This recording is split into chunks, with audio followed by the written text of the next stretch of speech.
unto him who is able to do exceedingly abundantly above all that we ask of him, but he said by the Spirit that is working in us. Now the implication of this text is this. What you are able to accomplish in your life has nothing to do with your ability. It has something to do with the Spirit that is working in you. Are you understanding me, church?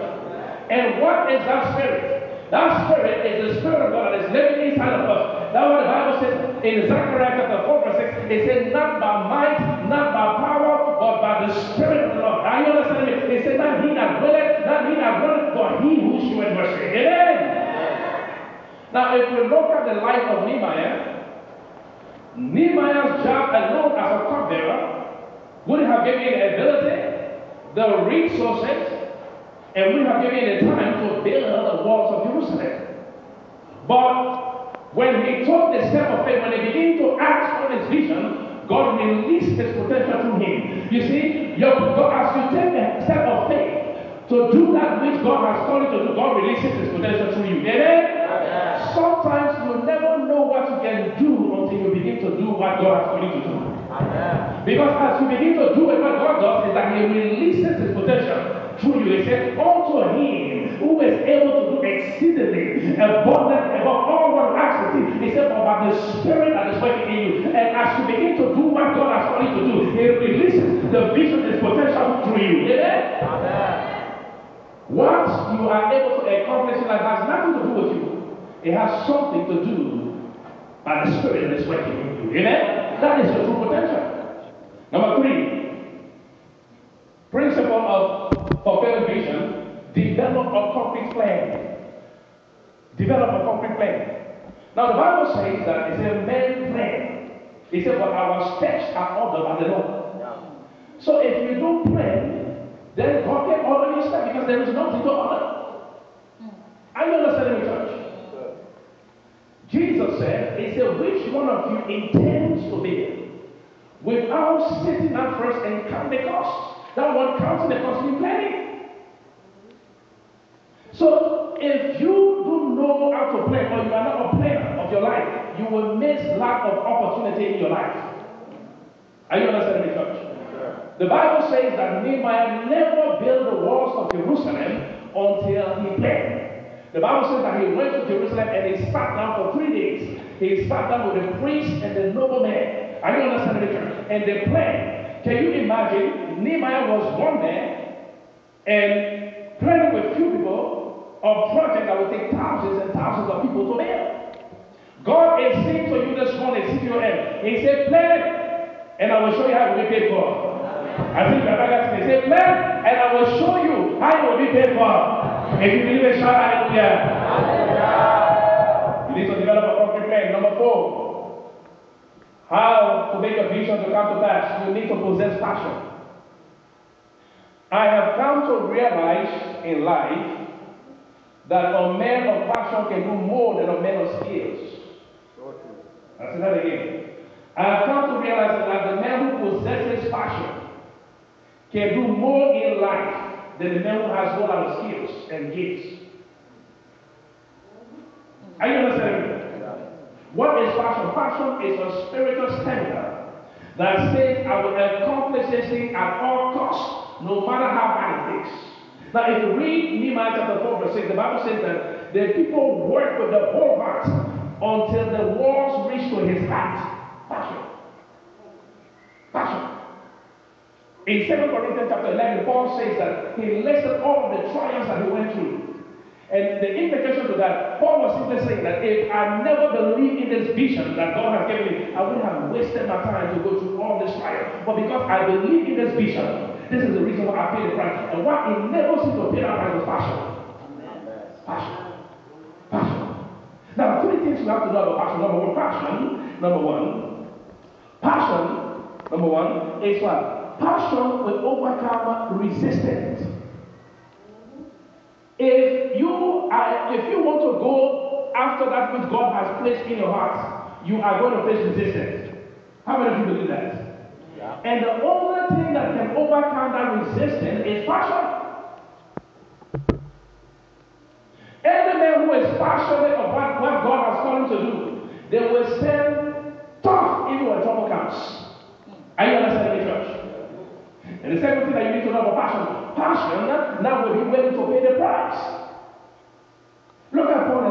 were thrown in jail. I mean, blood gushing out of the backs. In spite of the ordeal that they went through, they were so passionate. They started singing song unto God. Passion is stronger than death. It makes you so uncomfortable until you are satisfied. Are you understanding, church? The third thing that you need to know about passion will keep you focused. It will keep you focused to the point that you don't have time to gossip. You don't have time to keep crush for people because you are so passionate about what God has for you to do. You see, people who gossip too much, they don't have vision for their life. You are so preoccupied with other people, it means that you need vision for your life. I'm so preoccupied with God, what God has called me to do, so I don't have time to gossip. I don't have time to have an iniquity in my heart for other people. Because my vision, I'm consumed with my vision. Are you understanding, church? Vision. Passion will keep you focused. Number 4 principle. Number 5 principle of fulfilling your vision, you need to develop faith. Now, as I said earlier, that sight is a function of the eye, but vision is a function of the heart. Now, let me tell you something. God came to Abraham. I want us to have a discussion. He came to Abraham and told Abraham something that can only be believed and achieved through faith. He came to Abraham and said, inside you there is nation. And I want you to understand that this man was very old and his wife, and Sarah was not even receiving a message at all. But God comes now and said, inside you, Abraham, there is nation. When everything around me is speaking barrenness to Abraham, God comes and said, inside you, there is nation. Are you understanding me, church? Let me tell you something. Hebrews chapter 11 verse 6. It said, without faith, it is impossible to please God. It said, for those that come to Jesus must believe that He is the rewarder of those that diligently seek Him. In Hebrews chapter 11 verse 1, it said, faith is the substance of things hoped for and the evidence of things not seen. When you have faith, you can have what you hope for. Amen. I said, when you have faith, you can have what you hope for. Amen. If you believe it, shout hallelujah. Hallelujah. 3 things that you need to know about faith. Number 1, faith will have the right thoughts. If you have faith, you will have the right thoughts. Are you understanding me, church? Faith will have the right thought. I've come to realize in life, great men in life who achieved, they were not lucky. They didn't bump into greatness. They had the right thinking. Are you understanding me? Now, if you read about this woman called Helen Keller, go and Google her. Helen Keller. Helen Keller. This woman was dumb. Can you imagine? Blind, deaf, and dumb. Can you imagine that? Now, I want you to understand this woman. She was born normal, but when she was 18 months old, she became blind, deaf, and dumb. Are you understanding the church? So, but this woman impacted her generation so much. She was an author and she was an entrepreneur. So in her old age, an anchor went to interview her and asked her this question. Listen, it said, Helen Keller, is anything worse than being blind? The woman smiled. She said the worst thing than being blind is having your eyesight, your 2 eyeballs, and no vision. Now what she said? This woman had the right thoughts. She didn't sit down and complain, God, why you made me blind? Why you made me deaf? Why you made me dumb? And completely bored. She never bought life of faith. Faith will have the right thoughts. Faith will have the right thoughts. Number 2, now, faith now will speak the right word. How do I know that you have faith? When you begin to speak the right words. He said, Jeremiah, I'm watching over my word to perform it. He said, Jeremiah, I'm watching over my word to perform it. Are you understand? How did God create the universe? God envisioned the universe, His vision, and He spoke it to be. Listen to me, church. How did God create this universe that we are in? He envisioned it. I'm talking about imagination. Then He spoke it into be. He said, let there be. When you begin to speak the right word, listen to me, church, expressing that which you see in a vision, that creative power word is able to bring a vision to pass. You didn't get it. Let me say that again. I said when you begin to speak words, words expressing that which you see in your vision, that creative word that you spoke has the power, has the efficacy to bring the vision to pass. The devil knows that the key to bringing a vision to pass is to speak positive words. So he will do everything that lies in your mouth for you to be negative. Oh, me, oh, no, me, he's just hard, and all the kind of things. The Bible says life and death lies in the power of the tongue. What the heck is that? Say, Lord, put a shot in my mouth in the mighty name of Jesus. Are you understanding me?